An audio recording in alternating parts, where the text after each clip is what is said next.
las queratitis, que es la inflamación de la córnea, la blefaritis, que es la inflamación de los párpados, una orientación odontológica, porque el cloro produce erosión del esmalte dentario, entonces hay que mirar eso en las personas que trabajan con cloro, una orientación gastroenterológica, porque va a haber que buscar si no tiene episodios de falta de apetito, porque el cloro uno lo respira, pero dijimos, tiene una baja a una solubilidad intermedia, esto significa que se mezcla con el agua y forma clorhídrico hipocloroso y eso se traga, ¿sí? O sea que algo en el estómago también se va produciendo, por eso puede haber pirosis, que es la sensación de acidez en el estómago, y manifestaciones generales de adelgazamiento, anemia, cefalea, vértigos y una espirometría con un patrón obstructivo. Esto es el examen médico periódico que indica la Superintendencia de Riesgo de Trabajo para que la ART le haga a todas las personas que trabajan con cloro. Y las enfermedades que están listadas como enfermedades profesionales de los expuestos a cloro, por más de 5 años, tos, expectoración, que son las secreciones, sibilancias, los ruiditos esos de los pulmones, de los silbidos, la disnea de esfuerzo, o sea, la dificultad para respirar, que persiste durante 2 meses al año, por más de 2 años consecutivos, acompañado de alteraciones en la espirometría. Si alguien tiene esto, firma y sello de que lo produjo el hecho de haber trabajado con cloro y eso es una enfermedad imputable. Todo esto, ¿dónde está? En el libro de toxicología laboral, digamos que es el libro de la Superintendencia de Riesgo de Trabajo, que se descarga de la página de la Superintendencia de Riesgo de Trabajo. Entran a la página de la Superintendencia, buscan biblioteca, libros. La página tiene un ítem que se llama publicaciones. Dentro de ese un ítem que se llama libros, y ahí está el libro de toxicología laboral que tiene las concentraciones máximas permisibles, los exámenes médico periódicos, en qué consiste, cuáles son las enfermedades relacionadas con cada una de las sustancias químicas, el cloro, el amoníaco y 140 agentes químicos más. Y si no, pueden consultar bases de datos especializadas, como la HCDB, que ahora vamos a ver. Me quedan 10 minutos. Bueno, 2 palabras sobre los plaguicidas. Porque una de las cosas que decíamos, bueno, hasta acá bien con el cloro, el amoníaco, los gases irritantes, ¿sí? Muchas cosas que ustedes ya sabían, digamos, ¿no? Un poquito sistematizadas para compartir entre todos. Pero acá hay plaguicidas. No sé si hay muchos que fabriquen plaguicidas, pero que por acá pasan plaguicidas seguro, ¿sí? Que pueda haber emergencias en depósitos de plaguicidas o que pueda haber emergencias en el transporte de plaguicidas. Eso es una góndola de la Casa del Fumigador en Buenos Aires. Todos esos son productos plaguicidas. Ven que tienen banditas de color, no sé si las distinguen, que nos hablan de la peligrosidad. Yo me quise concentrar en un grupo de plaguicidas. ¿Por qué? Porque hay miles de plaguicidas diferentes. Podemos hablar del glifosato, que estuvo de moda todo este tiempo, pero hay miles de plaguicidas diferentes. El glifosato tiene 400 marcas comerciales, para que tengan una idea, o sea, 400 formulaciones de distintas empresas. Pero si juntamos todos los plaguicidas, los herbicidas, los fungicidas, los insecticidas, los rodenticidas, los mata algo, vamos a tener efectos sobre la salud de cualquier tipo, ¿sí? Ese gráfico, ¿sí?, tiene todos los efectos a la salud que pueden producir los plaguicidas, desde dolor de cabeza, ceguera, insuficiencia renal, lo que quieran, ¿sí? Entonces, cualquier síntoma lo podemos relacionar con un plaguicida, digamos, hay que saber si la persona trabaja con plaguicidas, estuvo expuesto a plaguicidas, algo que permita sospechar la fuente, y ahí entonces, lo que teníamos allá en aquel listado son los distintos plaguicidas por la plaga que que combaten, ¿no? Que es lo que recién les decía. Un insecticida si mata insectos, un herbicida si mata hierbas, un molusquicida si mata babosos y caracoles. Bien. Entonces, los síntomas son tremendamente inespecíficos. ¿Qué me interesa a mí que sepamos de los plaguicidas? A ver, una intoxicación por plaguicidas, una exposición a plaguicidas requiere lo mismo que dijimos para cualquier exposición, ¿sí? 4 cosas a considerar. La primera,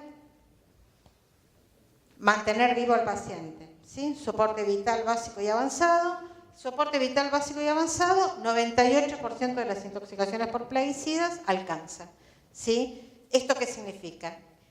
¿Tiene una falla hepática? Hay que atender la falla hepática. ¿Tiene la presión baja? Hay que atender la presión baja. ¿Tiene dificultad para respirar? Hay que atender la dificultad para respirar. ¿Tiene la presión alta? Hay que atender la presión alta. ¿Tiene un coma? Hay que atender el coma. En general, las intoxicaciones por plaguicidas, salvo el único grupo que vamos a ver ahora, no requieren un tratamiento específico, ¿sí? Requieren un soporte vital básico y avanzado correcto. Segundo punto, ¿cuál era? Eliminar la sustancia, la descontaminación. Entonces, la descontaminación, si el plaguicida entró por el ojo, hay que lavar el ojo. Entró por la piel o se derramó sobre la piel, hay que lavar la piel. Hay que sacarle la ropa al paciente, hay que ponerlo bajo la ducha, hay que tirarle con una manguera de agua. Controles, ¿qué es lo importante? Tener en condiciones las duchas, tener en condiciones los lavaojos. Uno que ve en las plantas. A ver, yo voy a una planta y me dicen, bueno, acá tenemos un problema, ¿sabes qué? Queremos que le des una charla a la gente porque el otro día una chica se salpicó y en lugar de usar el lavavojos se fue al baño. Y vos viste cómo son las chicas, quieren ir con la compañera al baño. Yo digo, a ver, ¿me mostrás el lavavojos? Bueno, acá está el lavavojos, a ver cómo funciona el lavavojos. Entonces aprieta una palanquita así y sale un chorrito marrón. Claro, o sea, ese lavavojos nadie lo controla, nadie practica. Si las chicas de la mesada del laboratorio nunca se lavaron los ojos con el lavavojos, el día que tengan la emergencia no se van a lavar el ojo con el lavavojos, ¿sí? Entonces, la descontaminación que tiene que ser practicada, que hay que controlarla, que tienen que conocerla. Dijimos tercero, ver si se puede eliminar de manera activa la sustancia. Algunos de estos plaguicidas se pueden eliminar de manera activa, pero para eso llamaremos a un centro de intoxicaciones que nos diga cómo, porque es un manejo estrictamente médico, y la aplicación del antídoto, y ahora vamos a ver las únicas intoxicaciones que tienen aplicación de antídoto de plaguicidas. Bueno, distintas sustancias químicas que pueden ser plaguicidas. ¿Cuáles vamos a señalar? Órganos fosforados y carbamatos. Órganos fosforados y carbamatos. ¿Alguien me tira un nombre de un órgano fosforado o un carbamato? ¿Cómo? ¿Cómo? Bupropión me suena a antidepresivo. Fenitrotión sí, clorpirifos, paratión, malatión, metamidofos, ¿sí? Monocrotofos, que ya está fuera de uso, el paratión también está fuera de uso. Después vemos lo del bupropión, pero el bupropión es un antidepresivo que se usa para dejar de fumar también.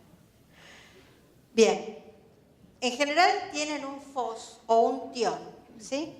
El fos porque tiene fosforado, el tión porque tiene además azufre, ¿sí?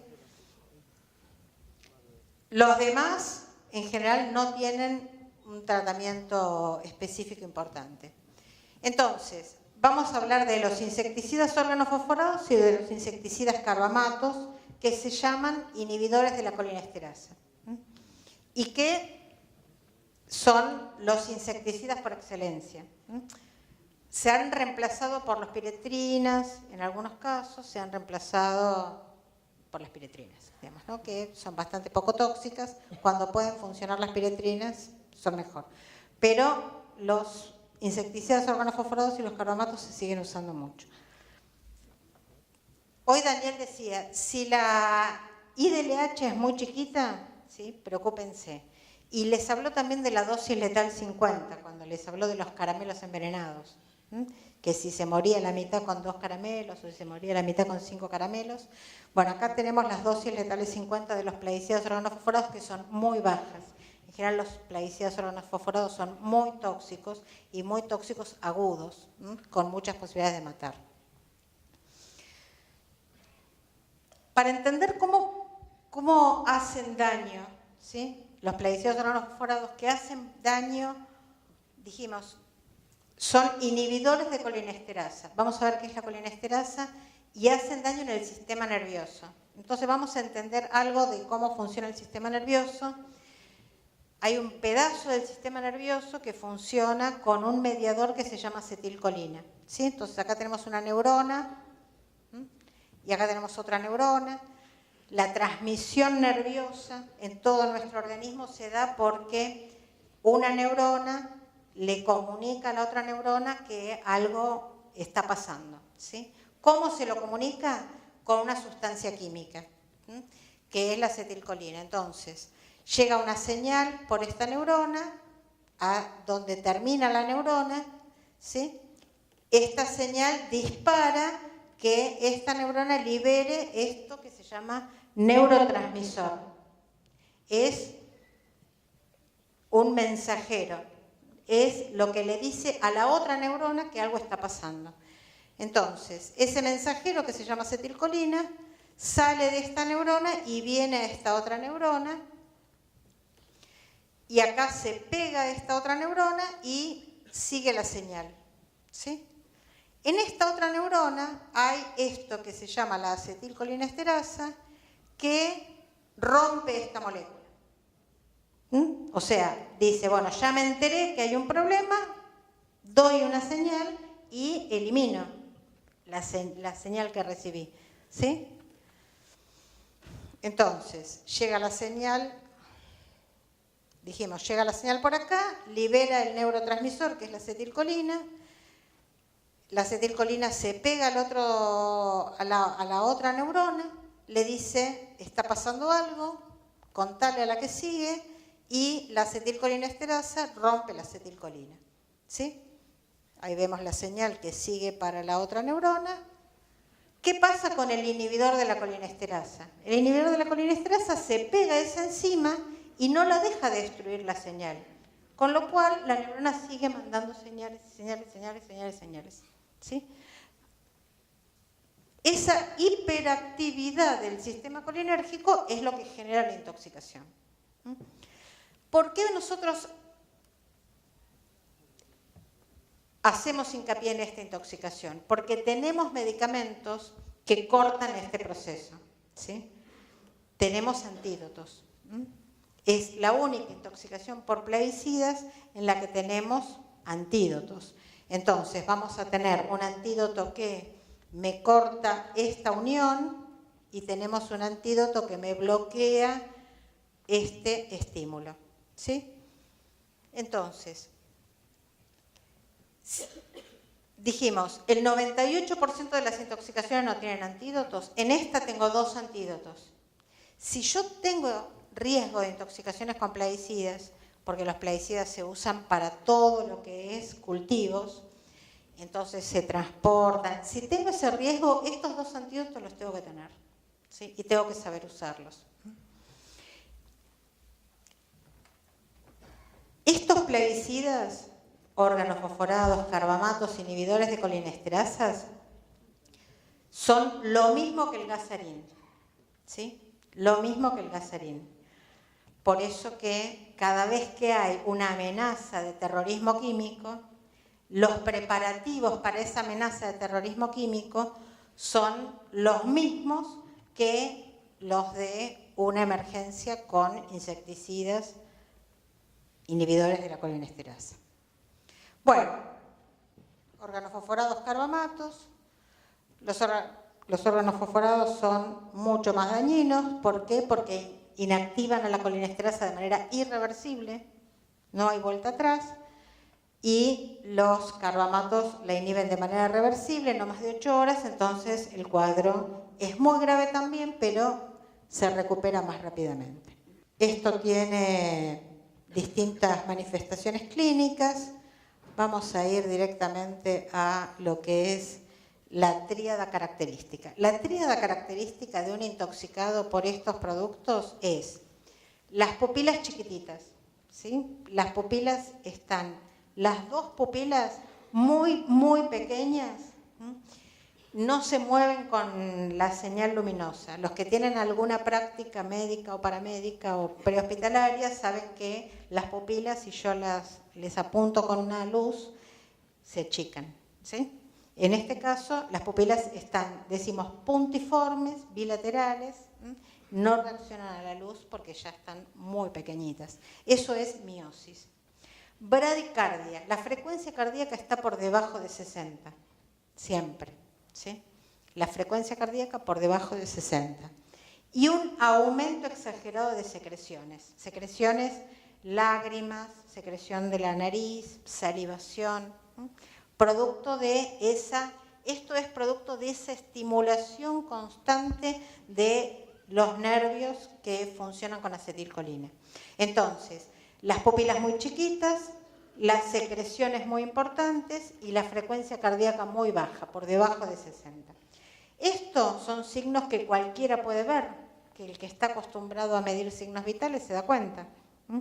Estos son signos de intoxicación con un insecticida, órgano fosforado o carbamato. Esto es un paciente que requiere inmediatamente que le den atropina.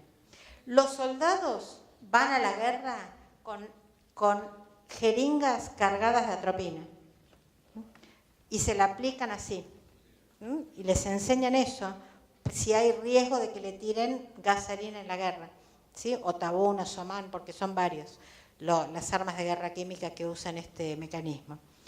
Entonces imagínense que si el soldado se tiene que poner la atropina a él, digamos, cuando se larga la alerta de que tiraron gasarín, los trabajadores que están trabajando con esto, si alguien les pudiera administrar rápidamente, ¿sí?, una ampolla de atropina, estarían en condiciones de sobrellevar mejor la intoxicación. Lo que requieren estos pacientes, si tienen estos síntomas, es que se les haga una prueba de atropina. Si la prueba de atropina se le da la atropina subcutánea, ¿sí?, por eso, digamos, se la puede autoadministrar y ver cómo reacciona.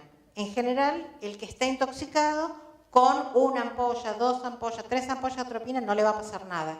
Va a necesitar mucha más atropina endovenosa internado en el hospital, ¿sí? También la atropina se le puede empezar a dar en la ambulancia, ¿sí?, si uno reconoce la intoxicación. Antes de dar la atropina hay que asegurarse de que la vía aérea esté permeable. Dijimos, soporte vital básico y avanzado. A, B, C. Vía aérea permeable. ¿Cuál es el problema de estos pacientes? Tienen muchas secreciones. Si tienen muchas secreciones, la vía aérea no está permeable, está llena de moco, ¿sí? Entonces hay que aspirarle esas secreciones y eso ya requiere una intervención médica porque hay que meter una cánula y sacarle secreciones. Si yo no le puedo mantener la vía aérea permeable y no le puedo dar oxígeno, no le doy atropina. ¿Estamos? Bien. Entonces, identificar la intoxicación, saber que le puedo salvar la vida con un medicamento, por eso quería plantear esta intoxicación. Este paciente se me puede morir si no le doy el antídoto. Entonces, saber que requiere el antídoto y saber que no hay ningún centro de salud donde no haya atropina, digamos, es algo que facilita las cosas. No me quedo con el soporte vital básico y avanzado en estos pacientes, ¿sí? Después será cuestión de las toxicólogas que tienen acá asegurarse de tener el otro antídoto que ya es un poco más complejo, que son las oxinas. Antes mencioné la HSDB, es una base de datos especializada de la Biblioteca Nacional de Medicina de los Estados Unidos, de acceso gratuito, donde en inglés está todo esto que estamos hablando y mucho más, digamos, para poder acceder a la información. Se accede por el número de CAS. Daniel hoy les habló del número de CAS, que está en la ficha de datos de seguridad, un número que está separado por 2 guiones. que se tipea ahí y pueden acceder a toda una monografía que les permite armar sus propias fichas de datos de seguridad, protocolos. Bien, no vamos a hablar de triage, pero sepan que si hay víctimas múltiples, el triage que aprendieron para cualquier otra emergencia prehospitalaria va a haber que usarlo acá. Y terminamos con esto y nos vemos después de comer. Gracias.